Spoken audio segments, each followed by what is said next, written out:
प्रोत्साहन योजना के अंतर्गत वर्ष 2017-18 से कुल 1,66,135 निजी नलकूप संयोजन निर्गत किए गए हैं। कृषि कार्य के लिए नलकूप संयोजनों हेतु कृषि फीडर्स के निर्माण की योजना के अंतर्गत 4,680 फीडरों के लक्ष्य के सापेक्ष 4,048 कृषि फीडरों का निर्माण कराया जा चुका है, जिन पर 10 घंटे विद्युत आपूर्ति प्रदान की जा रही है, जो कि देश में सर्वाधिक है। प्रदेश में दिनांक 1 अप्रैल 2022 से वर्ष 2025-26 तक कुल 2410 नए 33/11 केवी विद्युत केंद्रों का निर्माण एवं क्षमता वृद्धि की गई है। साथ ही 20,924 नए वितरण ट्रांसफार्मर्स की स्थापना एवं 85,684 ट्रांसफार्मरों की क्षमता वृद्धि का कार्य किया गया है। उत्तर प्रदेश में पारेषण तंत्र की कुल क्षमता जो वर्ष 2016-17 में 17,890 मेगावाट थी, उसे 2025-26 में 82% बढ़ाकर वर्तमान में 32,500 मेगावाट किया गया है। अतिरिक्त ऊर्जा स्रोत के विकास हेतु लगभग 2104 करोड़ रुपए की व्यवस्था प्रस्तावित है, जो वर्ष 25-26 की तुलना में दोगुने से अधिक है।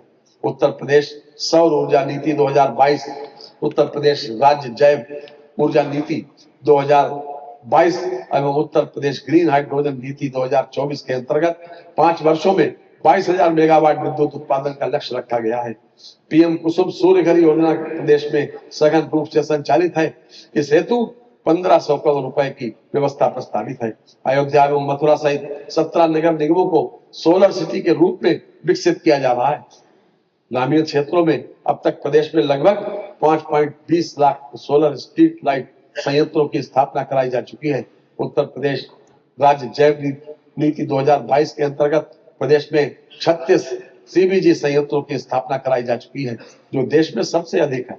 ग्रीन हाइड्रोजन के क्षेत्र में उत्तर प्रदेश ग्रीन हाइड्रोजन नीति 2024 प्रख्यापित की गई है, जिसके अंतर्गत प्रदेश में 2 सेंटर ऑफ एक्सीलेंस की स्थापना की स्वीकृति प्रदान की गई है।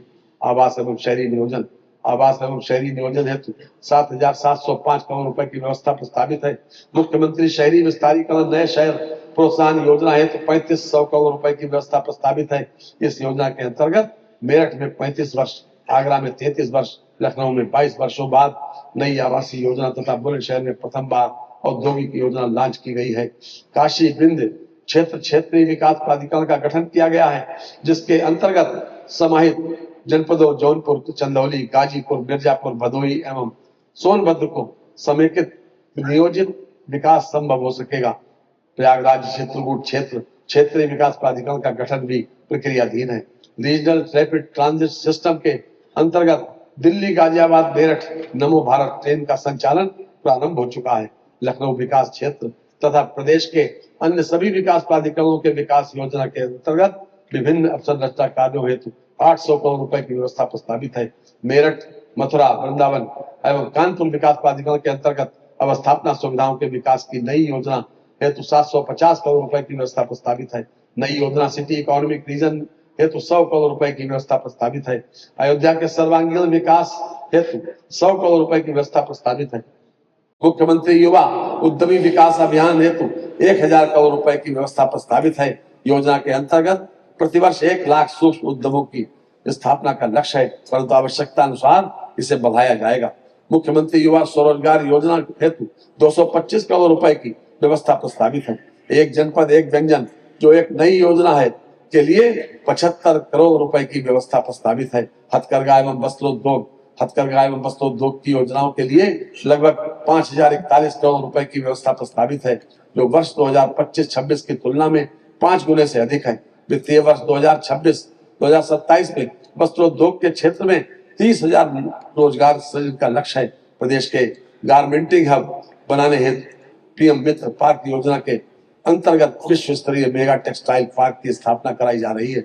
हथकरघा बुनकरों के साथ साथ पावर लूम बुनकरों के उत्थान के लिए अटल बिहारी वाजपेयी पावर लूम बुनकर विद्युत फ्लैट रेट योजना के लिए 4423 करोड़ रुपए की व्यवस्था प्रस्तावित है।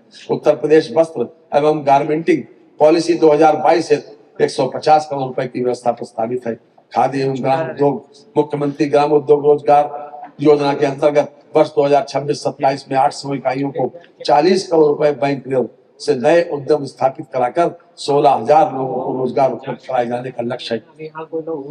पंडित दीनदयाल ग्रामोद्योग रोजगार योजना अंतर्गत ग्रामीण क्षेत्र में स्थापित इकाइयों को बैंक ऋण पर ब्याज उपादान की सुविधा हेतु 10 करोड़ रुपए की व्यवस्था प्रस्तावित है।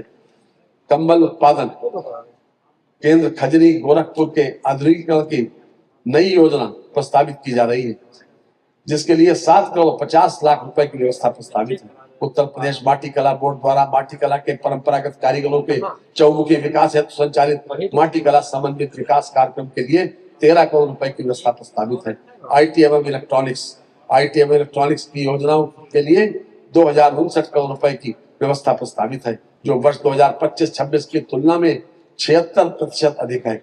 एआई के क्षेत्र में विकास हेतु उत्तर प्रदेश एआई मिशन का आरंभ किया जा रहा है, जिसके लिए 225 करोड़ रुपए की व्यवस्था प्रस्तावित है। इंडिया एआई मिशन के साथ प्रदेश की 49 आईटीआई को एआई लैब के साथ राज्य के एआई सेंटर ऑफ एक्सीलेंस तथा इंडिया एआई डाटा लैब्स की स्थापना हेतु 32 करोड़ 82 लाख रुपए की व्यवस्था है। साइबर सुरक्षा संचालन केंद्र की स्थापना की नई योजना प्रस्तावित है की जा रही है, जिसके लिए 95 करोड़ 16 लाख रुपए की व्यवस्था प्रस्तावित है। माननीय मुख्यमंत्री जी के नेतृत्व में एआई प्रजा कार्यक्रम की शुरुआत की गई है और इस पहल के माइक्रोसॉफ्ट, गूगल, इंटेल, आईबीएम और M1B जैसी वैश्विक स्तर की कंपनियां एआई प्रशिक्षण में हमारे साथ काम कर रही हैं, जिसमें किसानों, स्वयं सहायता समूहों, विद्यार्थियों, डॉक्टरों सहित राजकीय अधिकारियों, कर्मचारियों को प्रशिक्षण दिया जा रहा है। प्रदेश में 30,000 करोड़ रुपए के अनुमानित निवेश से 8 डाटा सेंटर पार्क की स्थापना तथा 900 मेगावाट क्षमता का लक्ष्य रखा गया है। अद्यतन 8 परियोजनाओं को लेटर ऑफ कंफर्ट निर्गत किए गए हैं, जिनमें 6 डाटा सेंटर पार्क्स और 2 डाटा सेंटर इकाइयां हैं। इससे लगभग 21,342 करोड़ रुपए का निवेश तथा 644 मेगावाट की क्षमता अर्जित की गई। माननीय प्रधानमंत्री जी के दूरदर्शी मार्गदर्शन में और माननीय मुख्यमंत्री जी के कुशल नेतृत्व में प्रदेश में आधुनिक तकनीक और सूचना प्रौद्योगिकी का त्वरित विस्तार हो रहा है। हमारा प्रदेश निकट भविष्य में देश के आईटी हब के रूप में अपनी पहचान निश्चित रूप से बनाएगा। सितारा बन के आसमां में वही चमकते हैं, डुबो देते हैं जो अपने आप को पसीने में।